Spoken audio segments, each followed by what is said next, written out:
Hello दोस्तों, स्वागत है आपका हमारे YouTube channel Uttarakhand coaching classes में। तो आज हम बात करेंगे आपका कुछ वन लाइनर क्वेश्चनों की, जो कि होंगे हमारे जीके जीएस से संबंधित। ठीक है, तो हमारे पास आज का जो पहला प्रश्न है वो है आपका लोसांग जो प्रमुख त्योहार है वो किस राज्य में मनाया जाता है। ठीक है, तो देखिएगा दोस्तों, जो लोसांग प्रमुख त्योहार है ये हमारे देश के सिक्किम राज्य का है। ठीक है ना, यानी कि लोसांग सिक्किम राज्य में मनाया जाता है।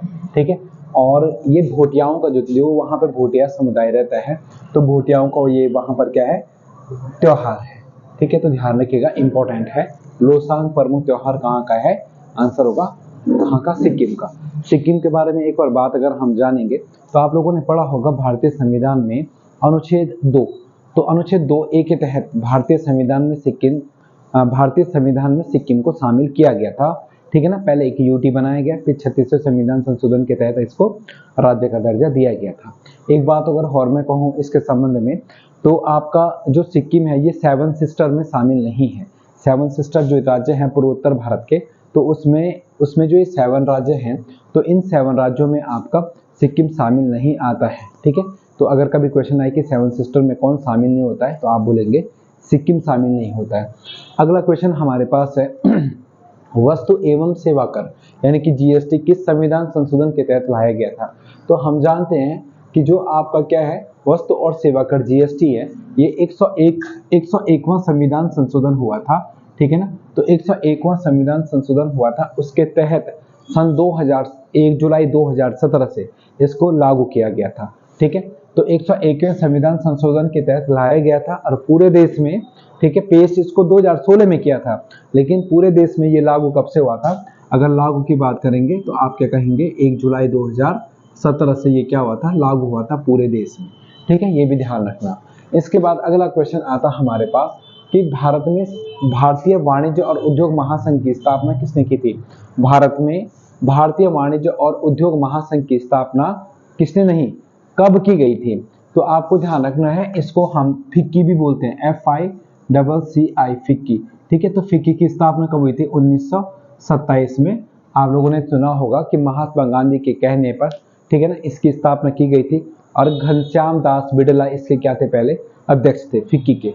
ठीक है, अगला क्वेश्चन है भारतीय खाद्य निगम की स्थापना कब हुई थी? तो आप लोगों ने सुना होगा FCI के बारे में।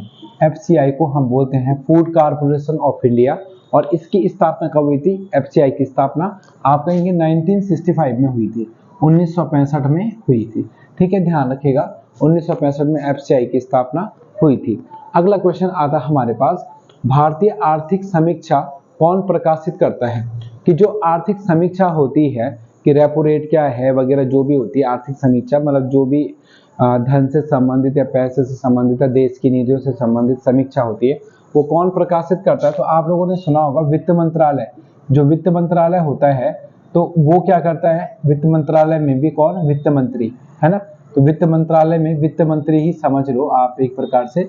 तो वो क्या करते हैं? आर्थिक समीक्षा जारी करते हैं कि कितना राजकोष से घाटा आया, कितना व्यय हुआ, है ना, और कुछ भी इस प्रकार से।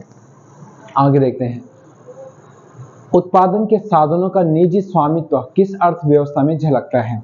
उत्पादन के साधनों का निजी स्वामित्व का मतलब होता है स्वामित्व किस अर्थव्यवस्था में देखने को मिलता है? आंसर होता है इसका पूंजीवादी अर्थव्यवस्था में। कौन सी अर्थव्यवस्था में? पूंजीवादी अर्थव्यवस्था में। ठीक है, ध्यान रखना। इसका मतलब अगर हम सरल भाषा में देखें कि हम जो भी बनाएंगे उन वस्तुओं का रेट भी हम ही तय करेंगे, है ना। जैसे हम कुछ भी बनाते हैं तो उनका रेट हम ही क्या करते हैं? तय करते हैं, उसमें सरकार इन्वॉल्व नहीं होती है। तो उसी प्रकार से पूंजीवादी अर्थव्यवस्था भी है कि जो भी उसमें लोग बनाएंगे, बिजनेसमैन बनाएंगे, कोई भी बनाएगा, तो उसका रेट खुद तय करेगा, उसमें सरकार तय नहीं करेगी। ठीक है, उसी को हम क्या कहते हैं? पूंजीवादी अर्थव्यवस्था कहते हैं।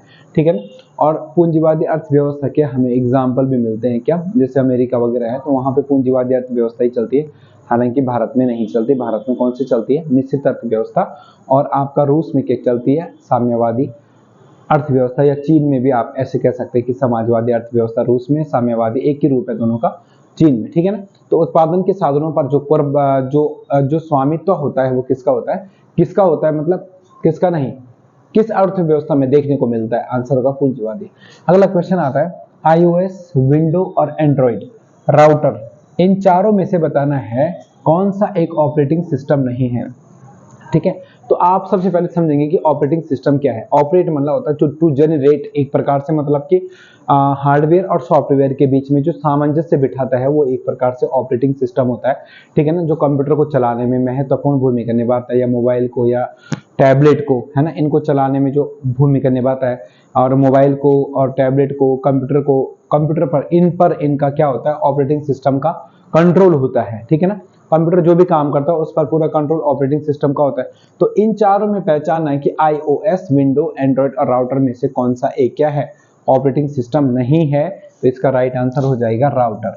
ठीक है ना, राउटर क्या नहीं है, तो राउटर क्या नहीं है आपका, आप बोलेंगे ऑपरेटिंग सिस्टम नहीं है। ठीक है ना, राउटर एक प्रकार से क्या है कि एक वाईफाई के थ्रू इंटरनेट जो प्रदान करता है मोबाइलों में, है ना, टैबलेट में और कंप्यूटर में, है ना, तो वो है कौन, राउटर। ये कोई भी एक ऑपरेटिंग सिस्टम नहीं है। ठीक है, अगला क्वेश्चन आता है हमारे पास।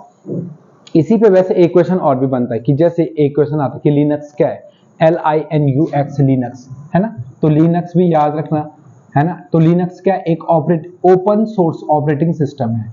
क्या है, ओपन सोर्स ऑपरेटिंग सिस्टम किसको कहते हैं, ओपन सोर्स ऑपरेटिंग सिस्टम आप किसे कहेंगे, आप कहेंगे लिनक्स को कहेंगे, है ना। यूनिक्स और लिनक्स दो क्या है, याद रखना, लिनक्स और यूनिक्स दोनों के दोनों क्या है, ओपन सोर्स क्या है, ऑपरेटिंग सिस्टम है। ठीक है, ध्यान रखना। अगला क्वेश्चन हमारे पास आता है, दिल्ली उच्च न्यायालय की पहली महिला मुख्य न्यायाधीश कौन थी। तो देखो भाई, दिल्ली उच्च न्यायालय हो चाहे भारत के किसी भी उच्च न्यायालय की पहली महिला मुख्य न्यायाधीश हो, वो दोनों एक ही बात है। क्वेश्चन दोनों तरीके से पूछा जा सकता है कि किस भारत में उच्च न्यायालय की पहली महिला मुख्य न्यायाधीश कौन थी, या दिल्ली उच्च न्यायालय की पहली महिला मुख्य न्यायाधीश कौन थी। इसका आंसर क्या होता है, लीला सेठ। ठीक है, ध्यान रखिएगा, कहाँ की थी ये, हिमाचल प्रदेश की थी, और नाम क्या है इनका, लीला सेठ। ठीक है, ध्यान रखिएगा। अगला क्वेश्चन, अच्छा एक और चीज सुनिए, जो उच्च न्यायालय है वो कौन से अनुच्छेद में आएगा, अनुच्छेद 214 आप लोगों को पता होगा, और सुप्रीम कोर्ट आपका अनुच्छेद 124। ठीक है, अगला क्वेश्चन देखिएगा, स्वदेशी आंदोलन का संबंध है किससे, है स्वदेशी आंदोलन का संबंध।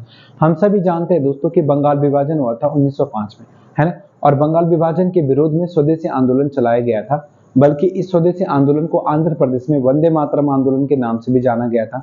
इसमें बहुत सारे विदेशी वस्त्रों की होली जलाई गई थी, और रविंद्रनाथ ठाकुर काफी मतलब परेशान हुए थे जब विदेशी वस्त्रों की होली जलाई जा रही थी, यानी कि विदेशी वस्त्रों को जलाया जा रहा था।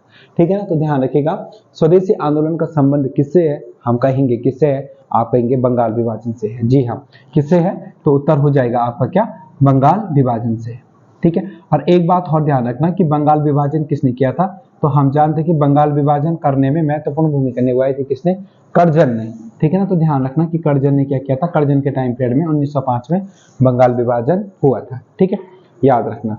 आगे अगर हम बात करेंगे भारत के किस शहर को पूर्व का एथेंस कहा जाता है।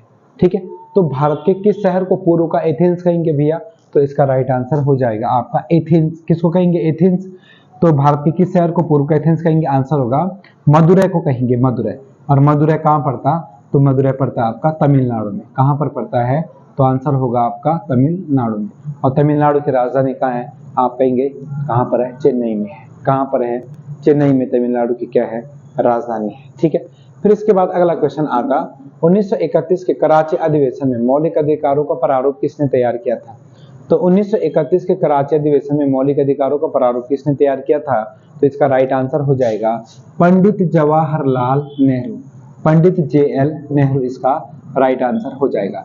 हमको पता होना चाहिए कि पंडित जवाहरलाल नेहरू भारत के पहले प्रधानमंत्री रहे, बल्कि प्रधानमंत्री ही नहीं बल्कि भारत के सबसे लंबे समय तक प्रधानमंत्री रहे। और अगर क्वेश्चन आएगा कि अगर ऐसा क्वेश्चन आएगा कि भाई भारत की वो महिला जो सबसे लंबे समय तक प्रधानमंत्री रही, और ऐसी पहली महिला जिसको भारत रत्न भी दिया गया एज अ प्रधानमंत्री के रूप में, तो वो हो जाएगा आपका इंदिरा गांधी। ठीक है ना, इंदिरा गांधी जिन्होंने कि आपका जिनकी सरकार आपका अगर हम कहें कि इंदिरा गांधी कब से कब तक भारत की प्रधानमंत्री थी, तो हम जानते हैं कि 1966 से लेकर के 1977 तक इंदिरा गांधी भारत की प्रधानमंत्री रही। इसके अलावा 2 कार्यकाल जब इन्होंने पूरे कर दिए थे तो उसके बाद इनकी सरकार गिर गई थी। मोरारजी देसाई पहले कांग्रेस की प्रधानमंत्री बन गए थे, लेकिन केवल 2 सालों के लिए ही बन पाए थे। उसके बाद 78 से 80 में मोरारजी देसाई की सरकार रही है। उसके बाद 1980 में आप कहेंगे कि इंदिरा गांधी का तीसरा कार्यकाल शुरू होता है, लेकिन 1984 में उनकी मृत्यु हो जाती है, उनकी हत्या कर दी जाती है। तो 1984 में इनकी क्या हो जाती है, मृत्यु। लगभग 14 सालों तक इन्होंने शासन किया है एज अ प्रधानमंत्री के रूप में, भले ही लगातार 10 सालों तक किया है। ये भी ध्यान रखिएगा, इनको क्या मिला है, भारत रत्न मिला है, ठीक है। और ये पहली महिला ऐसी प्रधानमंत्री भी हैं, ठीक है। तो ध्यान क्या रखना कि क्वेश्चन ये था कि प्रधानमंत्री, और प्रधानमंत्री कौन से आर्टिकल में, हम जानते हैं आर्टिकल 74 और आर्टिकल 75 में क्या कहा गया है कि राष्ट्रपति प्रधानमंत्री की नियुक्ति करेगा, ठीक है। और 74 में क्या है कि मंत्रिपरिषद का जो हेड होगा वो कौन होगा, प्रधानमंत्री होगा। तो 74 75 दोनों में प्रधानमंत्री के संबंध में बातें आती हैं, ठीक है। और इसके अलावा भी अगर हम एक बात और कहें यहाँ पर कि जो इसमें आता है कि 1931 के कराची अधिवेशन में मौलिक अधिकारों को प्रारूप किसने तैयार किया, तो आप बोलेंगे पंडित जवाहरलाल नेहरू ने। और कराची अधिवेशन कब हुआ था, 1931 में, ठीक है। यहीं पर पहली बार मौलिक अधिकारों की क्या हुई थी, घोषणा हुई थी।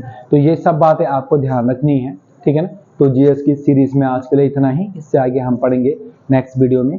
और आपके इस हेल्प के लिए आपका बहुत बहुत धन्यवाद, आपका कोटि कोटि धन्यवाद। Thank you.